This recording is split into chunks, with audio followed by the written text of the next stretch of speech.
Okay, welcome everybody. It's 7:08. We'll call the January 19th, 2021 Krista McAuliffe Intermediate School PTO Inc. to order. Welcome everybody. We have 101 participants, including the people who are in our waiting room.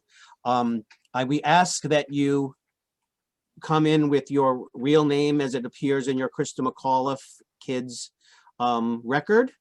This way we know who's here, and we also prevent people from Zoom bombing, not that anybody would do that. We do also live stream simultaneously to YouTube, and that link is in the chat, both for the waiting room people as well as for all the other participants as well. And then once we do finish this meeting, I'm recording, I'll have a clean copy that I edit and take out any pregnant pauses, and I will post that up to our YouTube channel and on our Facebook group and page. So there we go. So let's just go right to our agenda. We want to welcome everybody, of course. I'm going to share my screen. So great. So the President's Report. So up here we go. President's Report. I just want to share with you that we know there's a lot of stuff going on. I want to talk first about our 8th grade families. First, I want to share with you and everyone that we do have an 8th grade graduation committee, and that's composed of our SLT 8th grade parents as well as our 8th grade PTO parents. They will be working with Ms. McGar to try to get an impactful experience for our children for this June. We still do not know what that's going to look like, but we have a team together that they're going to work and try to figure it out. Ms. McGar is going to meet with her teachers, and sometime in February, they're going to get some groundwork laid, and then they'll bring in the parents, and then they'll bring in the PTO after that to see if there's any funding issues. We were along the same vein. I want to share that Mr. Berman and I received an email from our venue person at the Ford Amphitheater, and we gave him, he was asking for tentative dates in case the city decides to allow him to have an event. And so we gave him a tentative date of June 18th, Friday morning. We haven't heard back. We haven't confirmed that, but that's the tentative date that we gave him. So we'll keep fingers crossed that we get that, and that we could even use that venue, which is such a beautiful venue. And I really hope that our 8th grade families can share it somehow. I want to tell you that we had a CEC meeting last week, and we passed a resolution asking the mayor and the chancellor to rescind their decision to cancel the GNT in its current iteration after this year.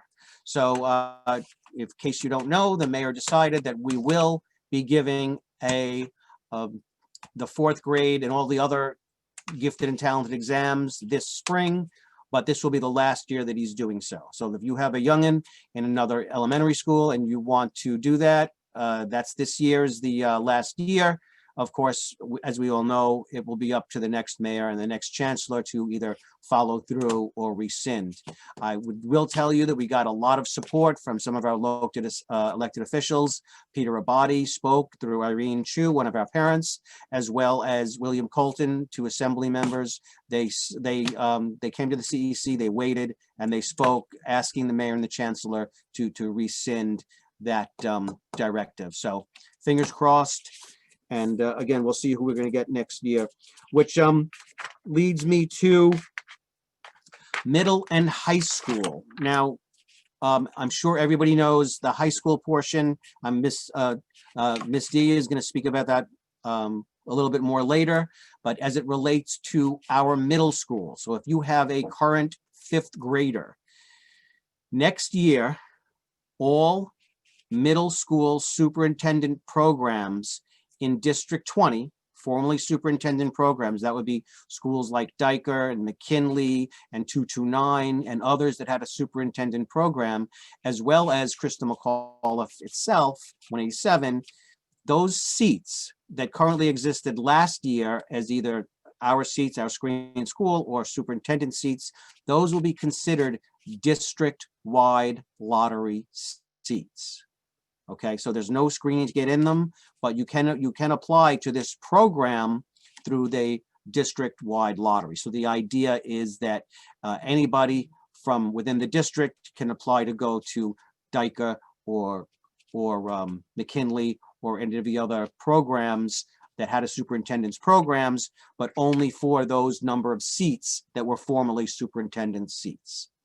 We don't have any other information as to what the lottery is going to look like or anything else, but the middle school process is now open, and Krista McAuliffe is 3 separate choices. So if you want to come to our school, and I always recommend people come to our school, put it down as 1, 2, and 3. I tell people when they ask me which academy is better, I said it does not matter. This school, no matter what academy you get into, please list them all if you want to come to our school. Our school is fabulous. All of our academies are fabulous. I mean, art gets 1 extra art period, science an extra science, business, they get a law period, but other than that, it's mostly the same curriculum. And so just a wonderful school. All our kids are wonderful, and our teachers and staff as well. So along with the lottery, I'm working on something. I do have concerns both for the middle school process and for the high school screen process, that the lottery itself is open to manipulation, right? I don't trust the DOE for their transparency or their accountability.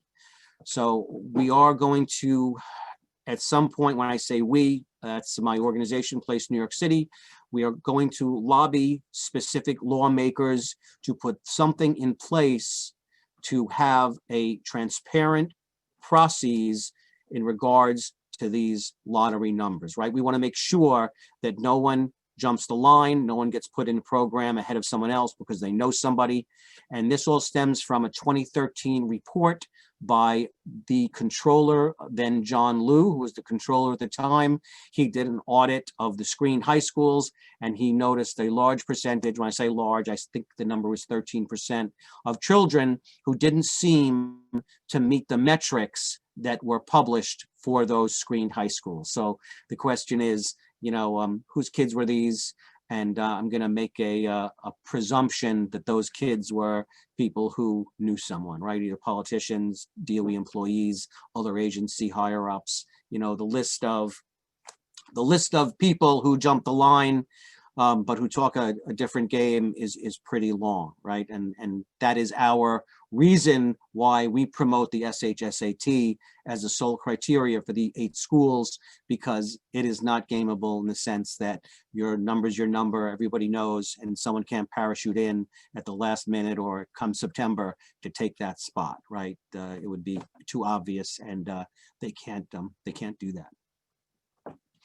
Along with that, excuse me. Along with that, I do want to say that placenewyorkcity.org, the company that the organization that we co-founded, we will be having a mayoral candidate Democratic forum on January 28th. The PTO, as I said in my email, we cannot endorse a particular candidate, but certainly we can make these kind of candidate forums available to our members. We could promulgate them as loudly as we want, and we can encourage our parents to share that information out, view these candidates through whichever lens you wish, vet them about what's important to you and your families, encourage all of the people in your families to vote, to register to vote. The Democratic primary is June 23rd, I believe. The Republican primary as well, but they don't really count. So please, please, please, please register to vote, know who the candidates are, know what their positions are on education and other things, and vote according to what's important for you. Most important thing that we could do to try to get our positions heard and acted upon. Okay, so that I'm going to take a break now, and we're going to do some business. Marianne has thankfully volunteered to do the meetings, so I'm going to turn this over to her and unshare my screen, and I will let her take over, and then I'll pick it up for the financial stuff. Marianne, are you good? Last month we had a little difficulty with the link for the meetings. People were having trouble signing in with their non-DOE email addresses, so we had to improvised, and Vito was good enough to be able to set up an extra link, but our meetings, yeah, we had to switch in the middle of the meeting.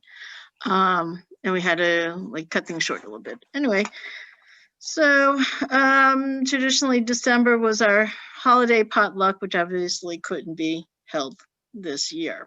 All right, President's report. So overall, our budget is pretty strong, but normally we'd have more money in the bank, but we can't do our usual fundraising. So I think we had about 50,000 in the budget, and normally we would have been about 74,000. So these are the minutes from, December. Okay, this is wrong. I've got to fix that. The parent-teacher conferences. That's from the wrong month. All right. So I think Vito had discussed the possibility of maybe hosting a virtual gala.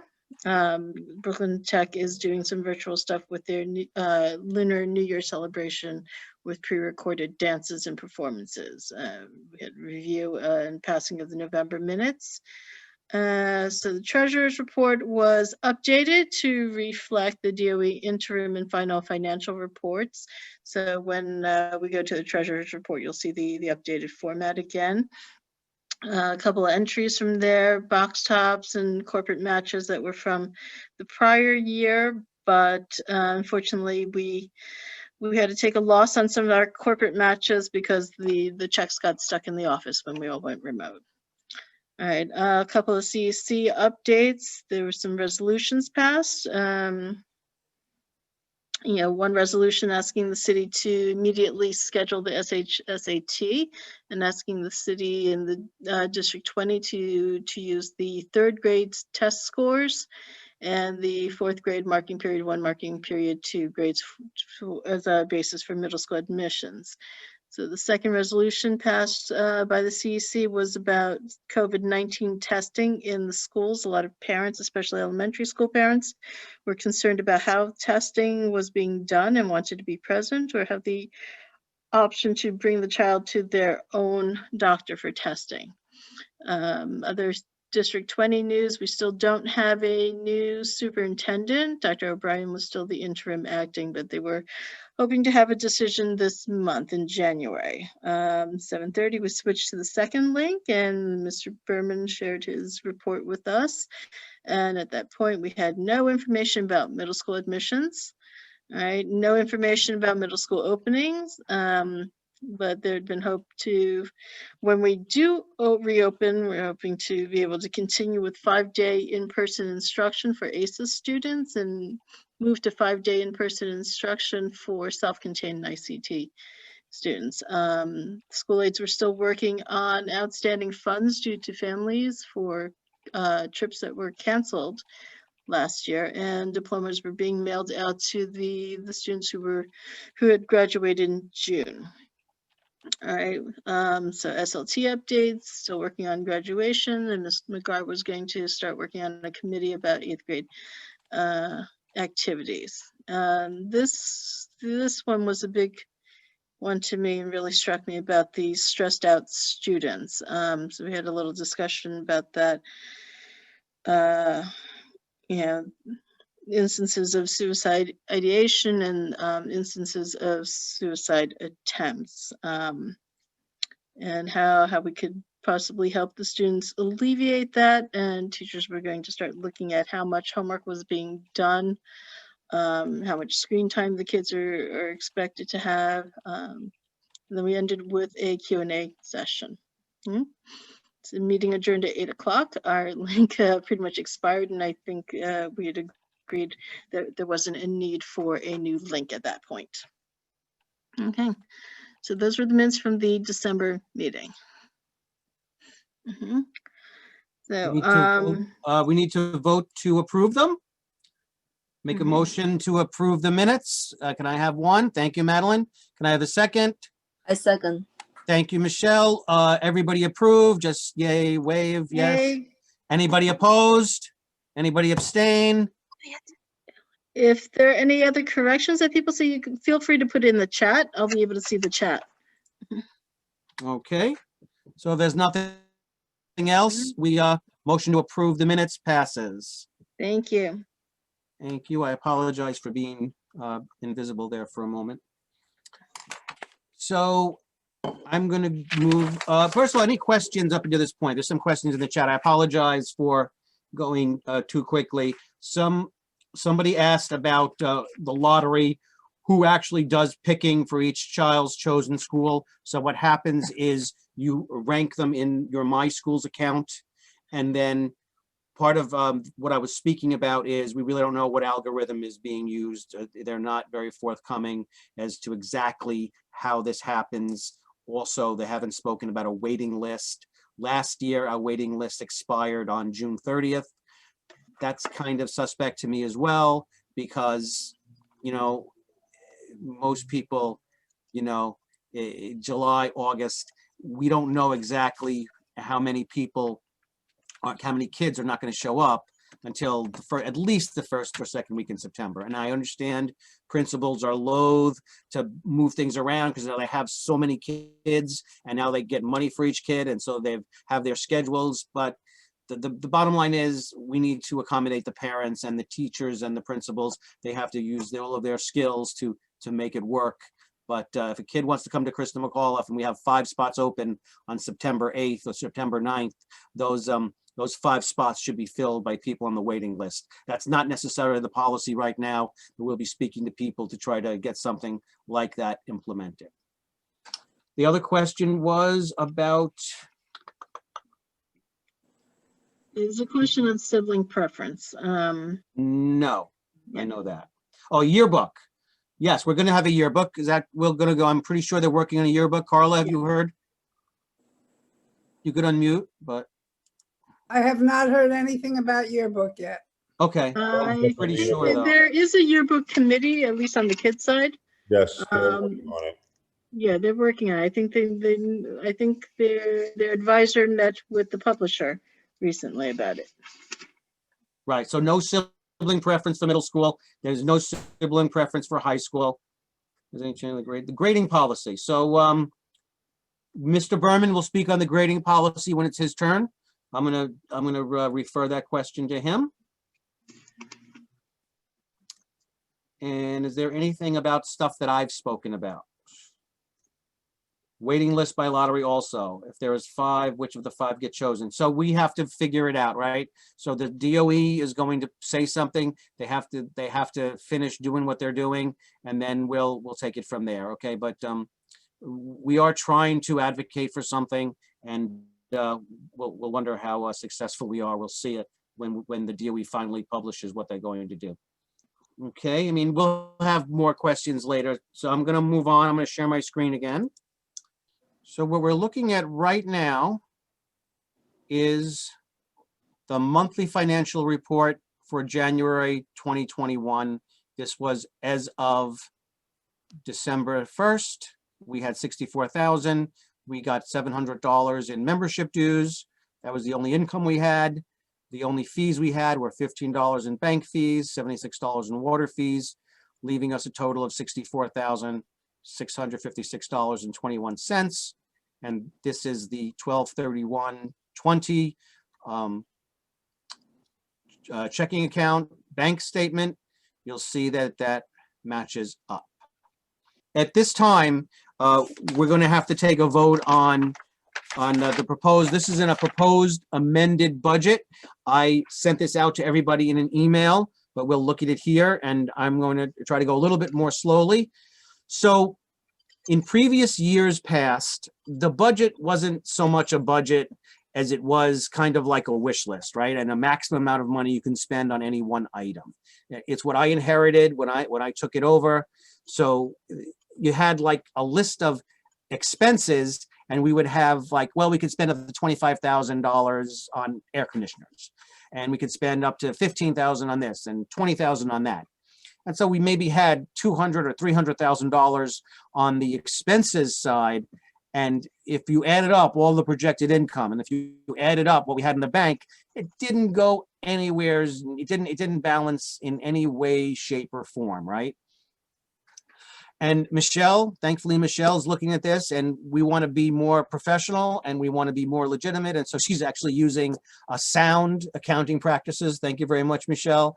And so we've jiggered the budget right now to take into account both the current COVID crises as well as to make it more reasonable and more akin to what standard accounting practices would look like, okay? We are not the federal government. We can't print money, so we can't have more expenses than we have income. And funny thing, the way that works.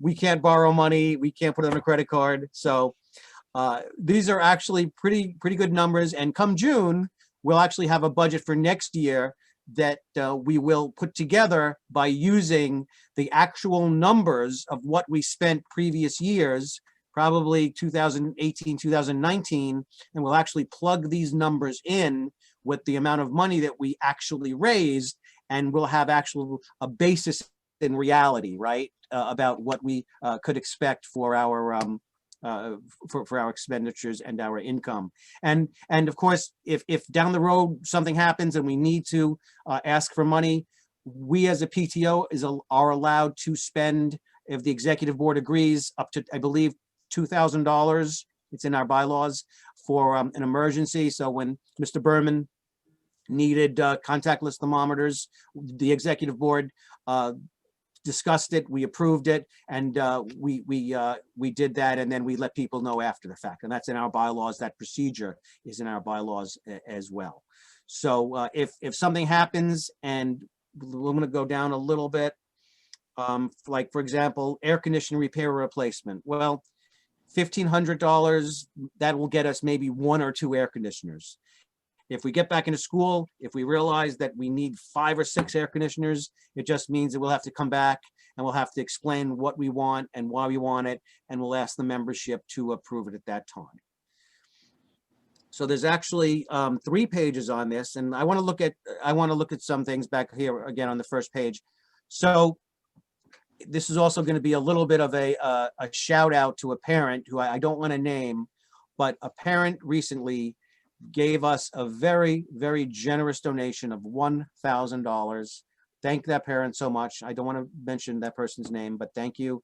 And she also took the time to actually work with her company and set up, so we got a corporate match.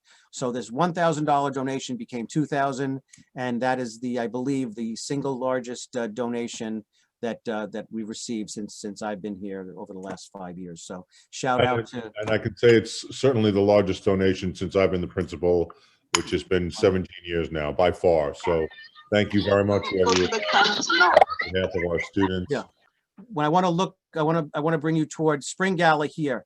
The $28,000 in the Spring Gala. We don't think we're having a Spring Gala.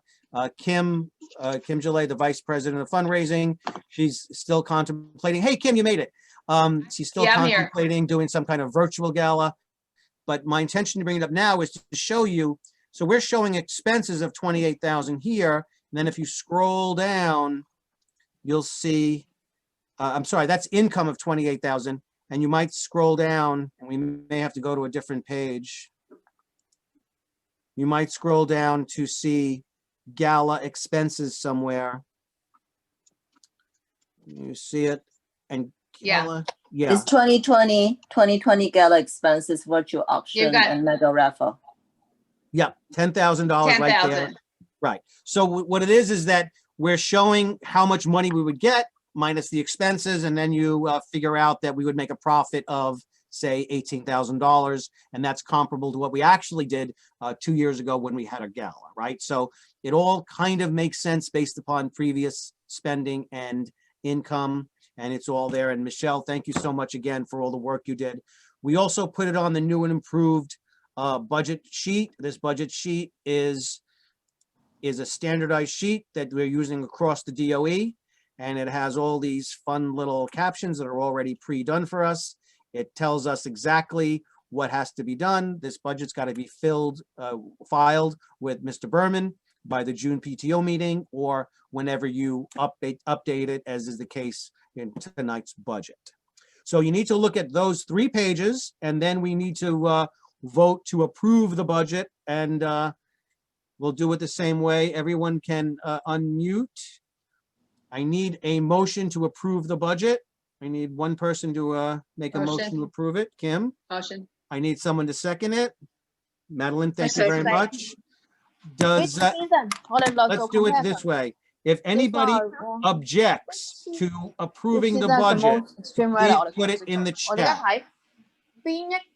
Season. Does Có biết anybody Quên object à? to the budget? Please put it in the chat. Okay, let it be shown. There is no objections in the chat, so let it show that the budget was approved unanimously. Does anybody have any questions on the budget? I could answer any questions, even though we approved it. Does anybody have any questions? Put it in the chat about anything. I don't see anything. Feel free if something comes up to put it in there. At this time, Kim Runaway, I wanted her to just explain what we were doing at Brooklyn Tech and what she might be thinking about doing here next in the spring. She was having technical issues. No? Okay, if she comes back, we'll circle back to her.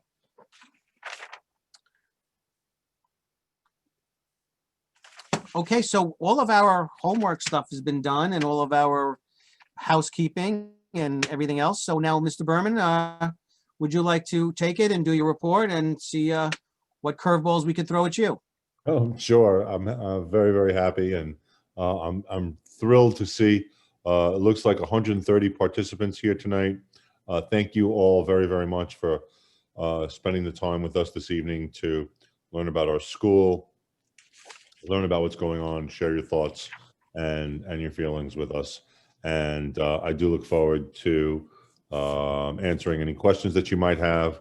I will tell you, I'm not going to take too much of your time. I know that Mrs. Domazetovski is here to talk about high school applications, and I know that's a big issue for folks. But I do have a few things that I want to go over from last meeting and things that have come up already a little bit this meeting, and I'll reference those and share with you about some of those things. So one of the things that we've been trying to do this year, and we had a really big push to get our lunch applications in, was to gain Title I status for the upcoming school year. We were close, but unfortunately we fell a little bit shy in our numbers, not for lack of trying, but we just didn't have quite enough families who qualified for Title I status. But perhaps next year we will achieve that status and reap the rewards that comes with that. There's a lot of extra money that comes with that Title I status. So it was disappointing, but we are very, very close. That's one thing a lot of folks don't know about our school, is that our school does have a very high poverty index. We have many students who receive free lunch, and that's how that status is determined. But again, perhaps next year. Talking about next year, Mr. LaBella mentioned the lottery for next year, and that families can apply to any or all three of the academies for next year. We're certainly hoping in-person learning is back in full swing this spring, sooner rather than later, and certainly for the fall term coming up. As Mr. LaBella said, the best way to get a seat is to apply to all three academies.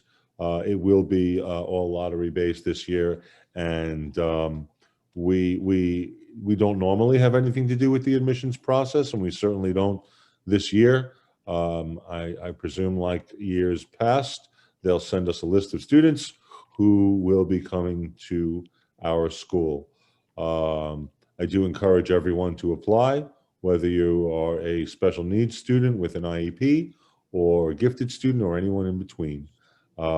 We've been educating students at the Crystal McCullough School since 1994, and we're proud to be what I feel is a fixture in the community, educating anyone who comes through our doors, from the most disabled students from day one, talking about our ACEs students, who are intellectually disabled students, all the way through our gifted students. So the only way not to come to our school is to not apply. There is an open house video online. You can find it at on our website at is187.com, and you can have a look at that and see. We're really proud of our website. There's a lot of really good things going on, and I'm really proud of our teachers and our staff and our students. It's been a really hard grind for our students. It's not been easy for our teachers. It's a different way of learning. It's a different way of operating for everyone. But they've really, both groups have been really rising to the challenge. And I know parents, there was a question about the grading policies and those changes. And those grading policies are going out as the departments are putting the final touches on those. And I do hope as parents, you're seeing a reduction, not just in the amount of homework that kids are doing, but the amount of screen time that they are engaged with in school-related activities after school. That was a big goal of ours. I know we have 3 wonderful students on our school leadership team who met with us last week, who shared their thoughts that they really felt a palpable and a very appreciative change in the amount of after-school work. And those grading policies will reflect an increase in the value of the work that's done during the school day. Of course, reducing the value of the homework as it's diminished, or in fact, gone in some cases, appropriately so. I think I pretty much hit the other big thing coming up next week is the administration of the specialized high school exam. That'll take place at our school next week on January 27th, as it is scheduled right now. We have about 316 students signed up out of our 348 or so students, and our team of administrators has already been working on the details of putting together a quality and an effective testing day for our students, given the differences in testing that are required as a result of COVID-19 and the space restrictions, PPE restrictions, making sure that everything is followed to the letter, to the T, as well as administering an exam in which our teachers have never administered an exam like this before. There are many more details about this administration for our staff, and we'll be working on training them so that our children have the smoothest experience possible. I'm glad in a lot of ways that our children are taking the exam in a familiar place. And anything I think that provides a more comfortable testing environment is a benefit to our children, and they deserve any benefit that we could possibly give them. So I know Mrs. Domazetovski is going to talk about high schools some more, but I'm not sure if you want to take any questions now, Mr. LaBella, or wait until after Mrs. Domazetovski's presentation, but I'll follow your lead on that. Thank you, sir. I've been answering questions in the chat as fast as my fat fingers can type. The one I didn't know about is sweatshirts. Do we know if we're working on sweatshirts for the 8th graders? That would be a senior committee question. I would say probably yes. Yes. I have a wonderful collection of senior sweatshirts, and I plan on continuing to add to it. So I'm gonna go with a big yes on that. Yes, Great. I second that as well. Thank you. Thank you, Mrs. D. Are they usually done by academy? I don't think we're gonna do it by academy this year, since it's one 8th grade class united together. Yep. So I know Ms. McGar, myself, Mr. File have been going into the classes and working with the kids in small groups, and we've been trying to get a feel for what they're looking to do as a united class.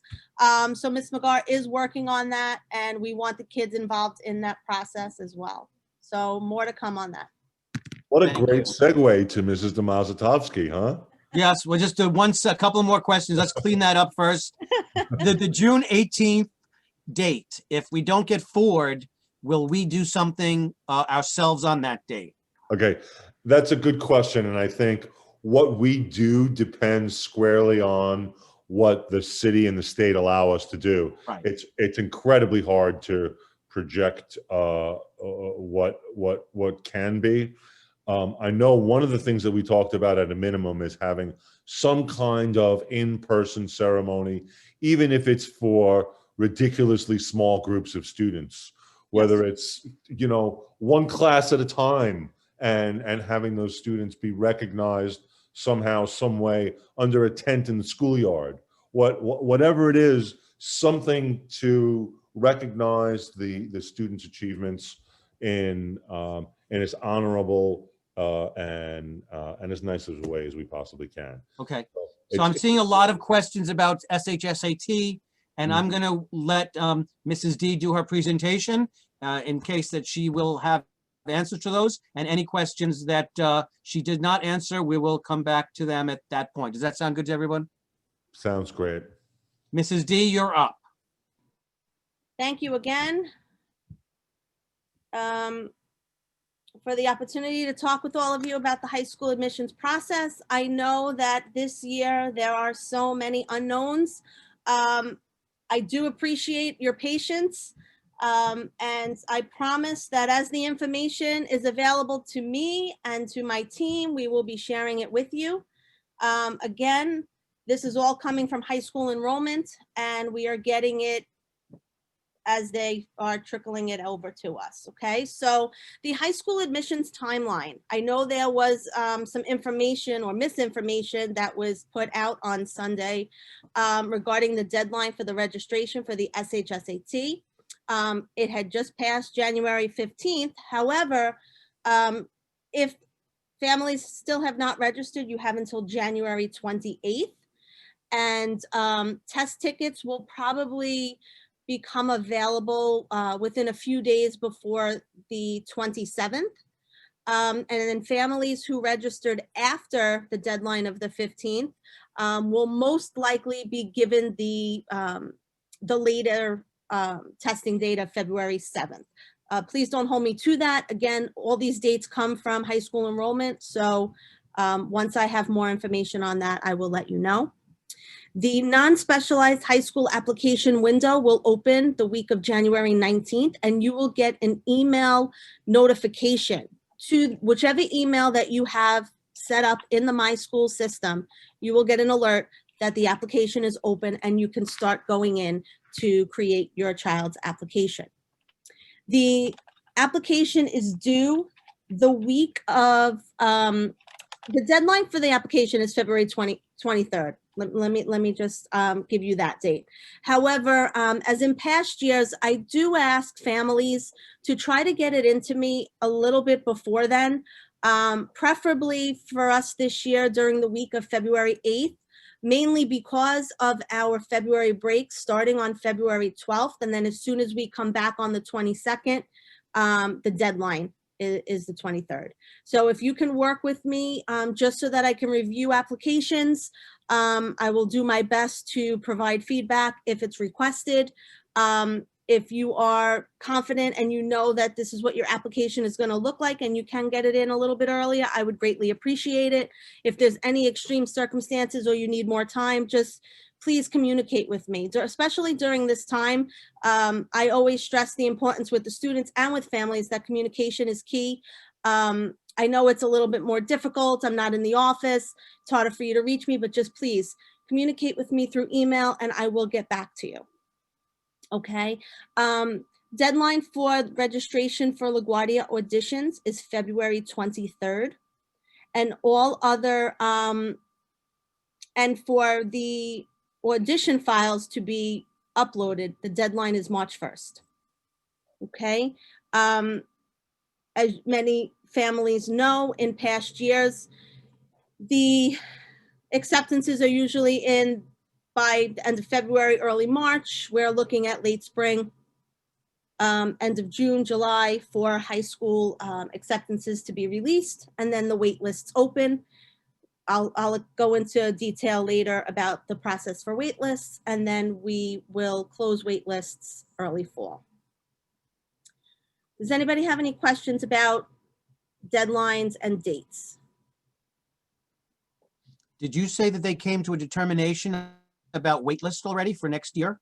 Okay, so with wait lists, what happens is like as in last year, again, this can change, so please don't hold me to it. But usually what happens with the wait list process is whatever choice your child is matched to on the non-specialized application, you will automatically be placed on the wait list for every school above the one that you were matched to. And that will remain open until early fall. That's a change from last year, isn't that correct? Last year was June 30th, wasn't it? Yes, but we did have some students waiting on placement through the summer. So there are some circumstances where it will, be a little bit longer. But again, any of this information, Vito, as you know, can change. Yes. Okay. So moving on to the admissions methods, as in previous years, you have multiple ways to apply to schools, and it's very important to have a well-balanced application, which may consist of screened programs, ed-opt programs, open programs, audition programs, screens for language and academics, the SHSAT, transfer, and for zones. Okay, so for this year, the screened programs are going to be looking specifically at final core course grades from 2018-2019, the core course grades through February of 2020 from 7th grade, standardized test scores from 2018-2019 school year, and some programs may evaluate by interviews or portfolios. Now, for audition schools, the high school staff evaluates and ranks students based on their submitted auditions. So if a child expresses an interest in an audition school and puts it on their application but never submits the audition, they're not going to be considered. Same applies if they submit the audition, but the school is not on their application anywhere, they will not be considered for the program. Okay. This year's applicant's academic record are based on attendance, punctuality, course grades, standardized test scores. It will not be used for audition programs except for LaGuardia. And student enrollment makes offers to audition programs in a priority group order and then in a ranking order. Audition methods for LaGuardia specifically, the deadline for LaGuardia is February 23rd. And all students have to submit their audition through the virtual audition submission tool. Same thing applies for the non-specialized schools that require auditions. You need to list them on the application and you have to submit your audition through the virtual submission tool. You can find more information about that if you go to schools.nyc.gov/high school auditions. It will give you the link on how to update all of your portfolios and any files that you need to submit for those audition programs. Okay, so ed-opt programs basically look at the composite score for the average final core course grades from 2018-2019, average course grades through February 2020 from their 7th grade year, as well as the standardized test scores. And based on their composite scores, just like in previous years, the students are ranked high, middle, and low. You have your high, which is your top third of the students citywide, 1/3 of the offers to each program. You have your middle category, which is your middle third of students citywide, 1/3 of the offers to each program, and then your low, which are your bottom third. So when this year for the specialized high school choices, the students had to rank in order of preference as they were registering for the SHSAT this year in my schools. That has never been the case before. The students will not be able to rank the schools in order of preference the day of the exam. If you have older children who went through this process already, they used to get the exam that day, and then they used to fill in the grid at the bottom of the booklet. And then once they submitted that exam, that's when it was final. This year it's different. And once you hit submit, that you will not be able to change your choices. Okay, that is for the specialized. For the non-specialized schools, it's very important that you're ranking your schools in order of preference.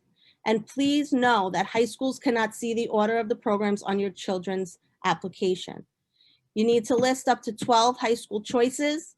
Please, I can't stress this enough.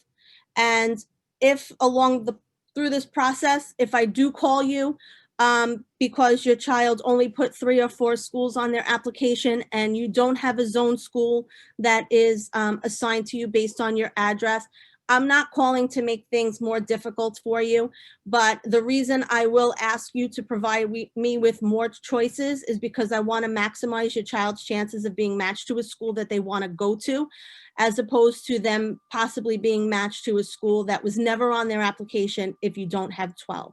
So please, I know 12 seems like a lot, but now's the time to really research the schools, use the My Schools search filters. They're very user-friendly. If you'd like, I can go through it later on and I can show you specifically how easy it is and how specific it is to search different programs. But many of the students have been using it already and they have been finding it very easy. And as you go through that process, all you have to do is star the choices, add it to your favorites, and then once the application does open up, you can drag and drop them over and it makes everything go very smoothly. Students are considered for all offers in the order of programs on their application. So if you don't get your first choice, then you're considered for your next choice and so on. And then if you don't get your first choice, your second choice would be considered as if it was your first choice. Again, the schools will not see how you rank them. Okay. Any questions so far? The eligibility description, when you're searching up the schools, they will tell you whether or not there's any specific requirements. But for eligibility, it explains whether or not the students can apply to a program. Most programs don't have eligibility and are open to all New York City residents, for example. This year specifically, due to everything that's going on with COVID-19, any type of district eligibility or catchment areas, that has been eliminated this year. So for example, Millennium Manhattan was for District 2. Any type of eligibility based on district and catchment area has been eliminated. The only thing that is not unchanged this year is the eligibility based on borough and other factors. So for example, Staten Island schools are for Staten Island residents only. Okay. Offers and wait lists. So students can receive a match to a specialized high school, a non-specialized high school, and multiple studios at LaGuardia. And then once they receive all of their matches, they will then choose one. Depending on where they are on the application to what the school they're matched to, they will be placed automatically on the wait list, like I mentioned a little bit earlier, for all the schools above the one that they were matched to. So if they were matched to school number 4, on the non-specialized application, they will be automatically placed on the wait list 1, 2, and 3. And then you will be able to monitor and see your number on that wait list for those specific schools. There are no wait lists for the specialized high schools. This is only for the non-specialized schools. As seats open up, you will receive notification that a seat is available, and then you will have a short window to decide. And the wait list will remain open throughout the summer through early fall. there are a lot of resources available to you as we receive information on virtual high school fairs or any open houses. We have been sharing it with families. Please make sure that you are receiving the emails from me through Pupil Path. If for whatever reason you are not, please email me, because that's the main way that I've been corresponding with families. So I just want to make sure that you are receiving the information. But these resources are very helpful. You can go to the schools.nyc.gov/hi. That gives you all the up-to-date high school information. If you go to schools.nyc.gov/SHS, that's for all of your specialized high school information. I gave you the information for schools.nyc.gov/high school auditions. That will share with you the links for the submission tools on how to upload your audition files. myschools.nyc is very helpful as well. All of the information is available for PDF download in English and 9 other languages. Here is my email. And if you have any questions about 8th grade sweatshirts or anything going on, I had done another workshop with Ms. McGar last week, so that's why her information is here as well. So again, I appreciate all of your patience. I am here for any of your questions. Please keep in touch with me, and I will be sure to share the information as I receive it. Thank you. I'm looking at the chat. I answered many of the questions as we went. Does anybody have any questions? Either put it in the chat or raise your hand. So as Mr. Berman said, we're going to be giving the test on the 27th. Test tickets, like I said, will be available for print probably a few days prior. And on the test tickets, it will tell you the date and the time to arrive at the school. And then we will be notifying students on the classrooms to which they should report. Is that correct, Mr. Berman? Yes. Okay. Some students, I mean, we believe that everyone's going to be testing on the 27th, but again, we don't determine that date. So if there are students who registered after the 15th, it is very possible. I believe I have less than a handful of kids that might be in that situation where they might test on the later date, which would be in February. But again, this is all to be determined by high school enrollment as they are trying to figure out how many kids are testing across the city. Statewide tests in April. Do we have any knowledge yet? No, right now there are no plans. We don't hear anything about any testing. Same for Regents exams. There's been no word about that. January 27th is a school day. What will be the, if we're assuming schools are still closed, so it'll just be our kids at school, and then kids will be remoting without any kind of, I don't know. That's a question for you. That's a good question. Where are you getting everybody? I'm not sure what the question is. Is there regular school that day? Let's start with that. Sure. Well, basically, we need every staff member who's not on medical accommodations to come in and help us proctor the exam.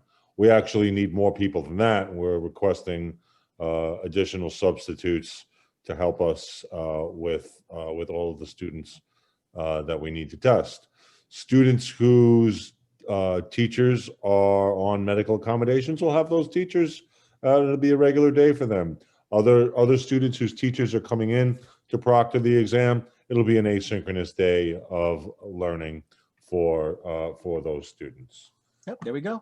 That's pretty much how we've got it figured out so far.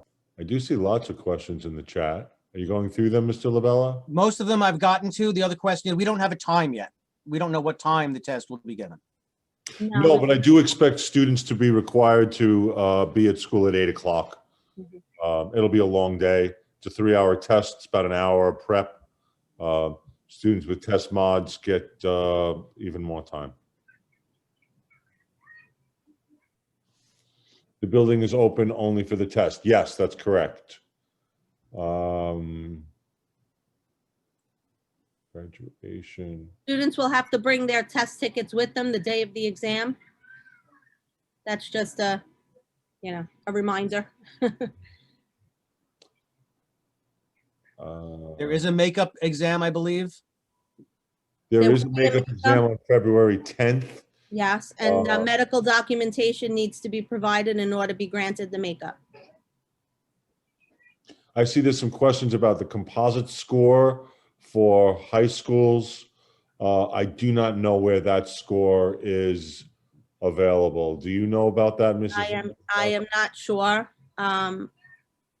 I don't We're not have that privy to that specific information. I don't think we can see the composite scores, but you can see your child's core scores. When you sign into My Schools NYC and you look at your student's student profile. I Yes, all believe of that information should be there. you can see their grades, the core grades that are being considered. Yes.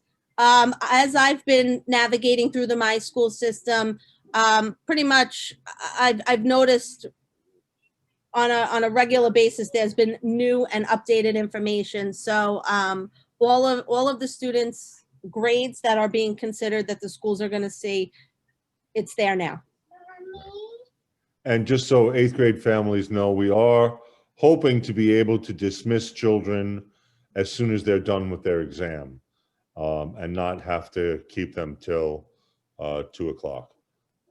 If we have to keep them, that requires even more staffing. But we'll see. We're waiting for an answer from the DOE on that one. Any plan in school this summer? No. I suspect there will be no summer school in general this year. Unless we do remote, right? Perhaps, but I don't expect there to be much summer school this year, especially since they're pretty much passing everyone anyway. So if someone is fully remote, they don't have to do anything to take the SHSAT. Say that again? What do you mean? So yeah, so a parent is worried that their kid is remote, and so they can't get to the school, but that's whether their status is remote or blended is irrelevant to coming to the school for the SHSAT. Yes, it is irrelevant. If they are a remote student and they want to take the test, the only way for them to take the test is if they physically come to the building. Thank you. Correct. That's correct. How many students are in one room? That depends on the room. We are not changing the social distance requirements. Each room has a specific number of students based on the square footage of the room. So we use that anytime there's occupancy in the room, of course, including for any adults as well. Water and snacks. You know, I will let you know on that one. I haven't checked the test administrator manual myself on that one. My guess is yes, but don't quote me on that one. Our virtual house is online. We are not going to have any other virtual open house. Our school's closed. So no. Mr. Berman, I'll post a link on our Facebook page and group if you get it to me. For The open house. Oh, sure. Yeah. I mean, can you link to it directly through is187.com? Oh, it's on our website? Oh, yeah. Oh, yeah. I apologize. I should have known that. I will do that. That's great. I just want to go back to the, are the tickets available through My Schools? Yes, you will get an email notification that your test ticket for the SHSAT is available to print. And then you will go in to your student's profile, scroll down to the very bottom, and it will tell you print test ticket. Just print it out and bring it with you the day of the exam. There's a good question in the chat about COVID-19, about being tested. No, students are not required to be tested or show proof of being tested before the exam. However, anyone coming into the school must pass the health screening. Yes. The health screenings always have to be passed by students and adults coming into the school. And again, they're the same basic questions about having symptoms within the past 10 days, being exposed to someone, or testing positive within the past 10 days. So if you're sick, even with a cold, do not come to school. No. No, please. No, get a doctor. The doctor Call your that doctor. day. That day. Get a doctor's note for that day, correct. go there, go to the doctor that day, and get medical documentation. This And way. please notify me as soon as possible if your child is sick that day. Send me an email so that I can make sure that we put in for the makeup. Changing your address for the high school application. Okay, so if you have to change your address, please email me and then I will link you with Ms. Koo and she will give you the list of documents that she needs in order to update your address in ATS. And then it usually takes a couple of days to hit the system and then that automatically jives with the My Schools database so that high school enrollment has your new address. Everybody out there, come on, we have 111 people. It's 8:15. We got a few minutes. Well, we got as long as we want. Well, I know I want to thank Mr. Berman and Mrs. D for spending so much time with us, and they'll stay here. Your questions can all be answered. So you got to take advantage of it now. Yeah. Again, I don't know if you ever get to see the composite scores. There's a question about that for the high schools. Just give me a second. Let me see if I could pull up a student and I'll see where in the student profile it may be located. Just bear with me 1 second. I'll be right back. Thank you, Melissa. Just a plug for the PTA. Those of you, I know I see 119 participants. I'm not sure why you see fewer, but I'm going to guess that maybe there might be some of those participants who just for some reason forgot to pay their PTA dues. So if you are, The 119 includes 9 people in the waiting room that we did not admit because we could not see their first name and last name. I got you. Well, maybe you could let them know too if they forgot to pay their PTA dues. Bella's going to put in the chat where I believe it's the cheddar up. Oh, we really want to sell it today. While we're waiting for Mrs. Domazetovski, While we're waiting, we might as well make really good use of the time. And I will tell you that, in all seriousness, all of the PTA dues, and really is a donation. The PTO is a certified 501c3 charity, so you can deduct those donations, and every dollar goes right to the children. Every single one. There are no administrative fees. There's no nothing. It goes right to the kids and right to the things that are important for the school. So I do thank you for all of those who did contribute. And by the way, the amount to contribute, I know there's a suggested donation. Whatever you can, really. Any amount is wonderful, and we're grateful for that. So thank you. So From what I can see on my end, I don't have access to that specific composite score. That doesn't mean that it may not, it's possible that they may include that in your student profile at some point. Perhaps you can find out and send it out to the 8th grade families. Yes, I will find out from high school enrollment, and then once I get an update, I'll send you an email. Great. Thank you. There's a question about medical clearance. It's not really medical clearance. There's the health screening form. It's the same form.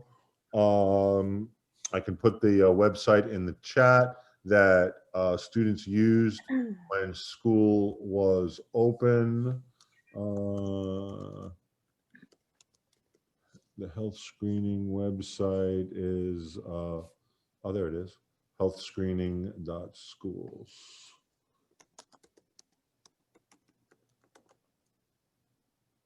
Oops, autocorrect.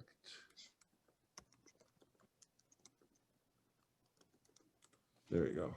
So there are those 4 questions there. So best thing to do is the morning of the exam, do the health screening, print it out, and bring it with you with your ticket.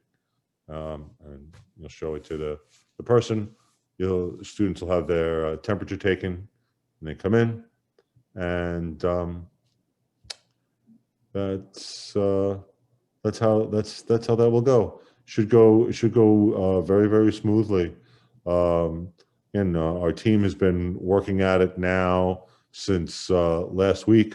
As soon as we got wind that we were going to be testing the students at our school, we got on top of that and started planning. And as long as we have enough staff to proctor, Mr. it'll be Berman, great. Yes. I'm getting messages from all over the place. Any update on schools opening? None whatsoever. None whatsoever. Somebody's hearing after the February break. Everyone's rumors, nothing official, nothing you'll hear, you'll tell us.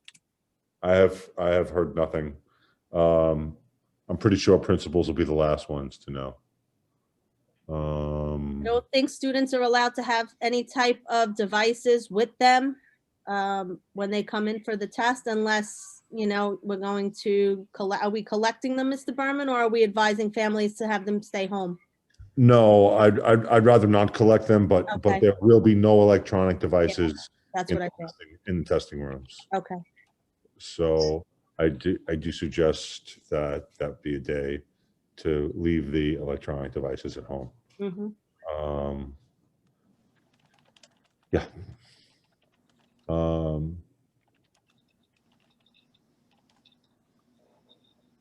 So if the child can, due to specific circumstances of high-risk family members, student will not be able to take the SHSAT. They do not have a way to give it remotely, so it has to be in person. There will be, from what we were told, there may be another test possibly in August being given, but I don't have any more information other than that. Children do need to be present physically to take the exam. And I see there was a question about a check. I'm not sure I follow. If the check, are you saying the check was stuck with the homeroom teacher? Yes, I don't know which teacher was. Here's a question from me, sir. Can I get in and get the mail? Yes, you can. Just let me know when you want to go. Okay. I'll talk to Mr. Mascarini, the custodian, and you absolutely can. But there's nobody there. I mean, there's no staff there. Well, don't forget, our school is one of the biggest feeding sites in the city still. They serve thousands of meals a day. So the kitchen is humming along. There's school safety there. The custodial staff is there every day, Okay. cleaning up those areas. And in fact, they go through the entire building every day. But has the mail been sorted, or is it just one big pile? Because I don't want to. I'm going to give you a big I don't know on that. Yeah, one. right. I'll let you know. I know our school aides have been in from time to time. So I do expect that your mail is probably bundled up somewhere. People have told me that they've mailed checks. Well, they'll be there. They'll be there. Mary Koo did. Thank you. Thank you, Mary. Can students wear a watch? That's a good question. I'm going to say yes, they can wear a watch, but I would make sure it doesn't have any sort of computer, anything on it, and that it has zero suspicion at all of being anything other than a timepiece. In fact, if it looks something like a sundial, that would probably be the best thing. But yeah. Will students be able to call parents for pickup? We'll have, the main office will be open. We'll have phones there. They can certainly call. We don't know when they're going to be released. We don't know if they're going to be able to go after the 180 minutes of the exam, or if they need to stay in school the whole day. Normally, 8th graders need to stay in school the whole day. But it does seem silly. We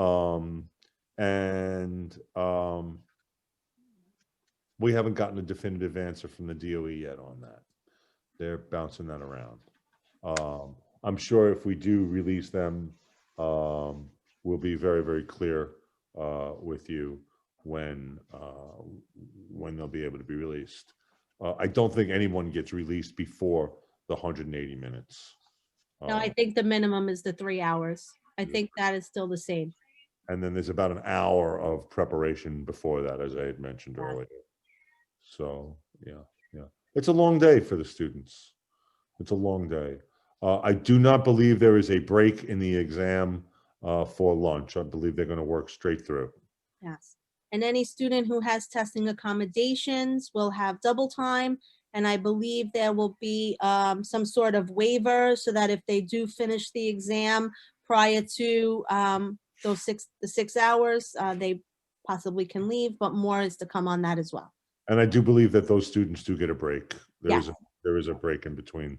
Yes. Nobody could be expected to work for 6 hours straight like that. Great.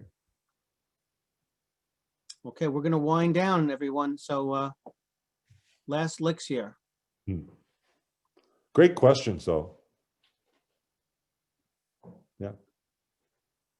Of course, if they do get stuck during the whole day, a parent can come and take their kid out as usual, right?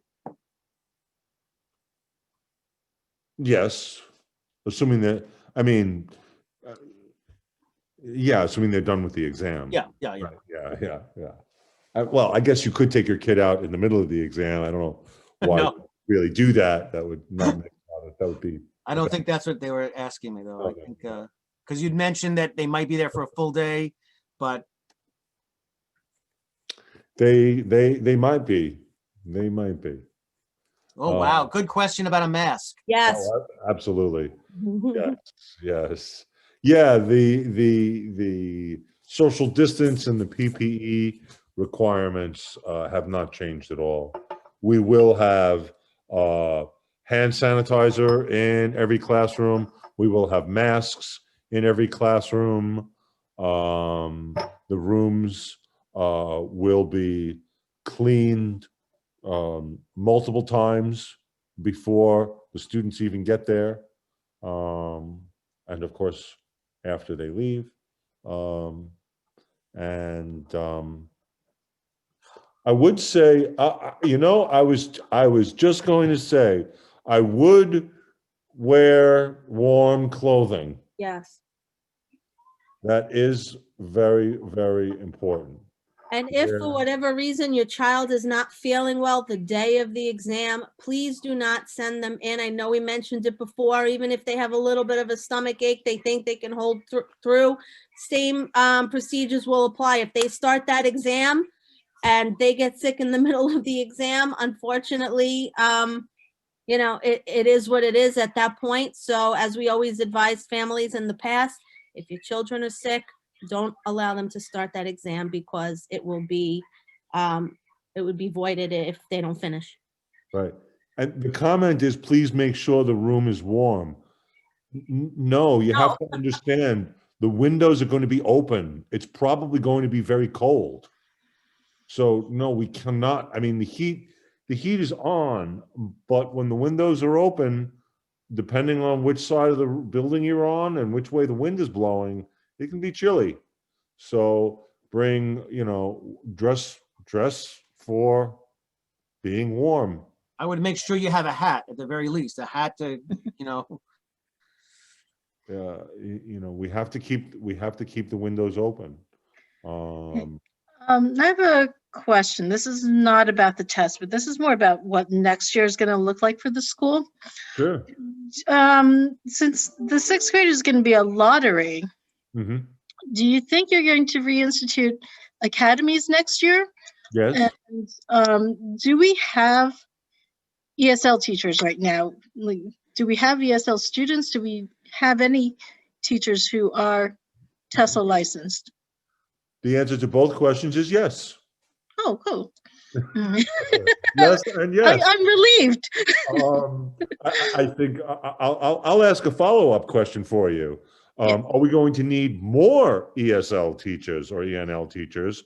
The answer is probably. How many do we have right now? We have 2 teachers with ESL licenses. Okay.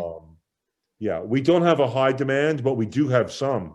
Many of our ACES students require ESL services, and some of our self-contained students require, and even some of our ICT students on occasion require ESL services. Thank you. That makes me feel better. You're welcome. Yeah.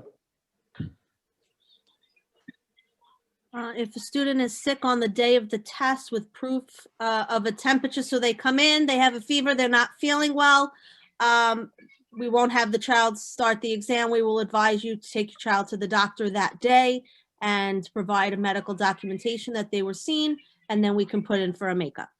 The proof is not the temperature. No, it's not the Proof temperature. You is have to from go to the doctor. Is the note from the doctor that says, so-and-so was seen in my office today for X, Y, Z, and has this temperature and whatever, could not take exam. Something along those lines. I would make sure it says something like that. Yeah. Michelle Valinsky has a question. Michelle? Yes. I'm concerned about ID. My daughter lost school ID. Is any problem with this?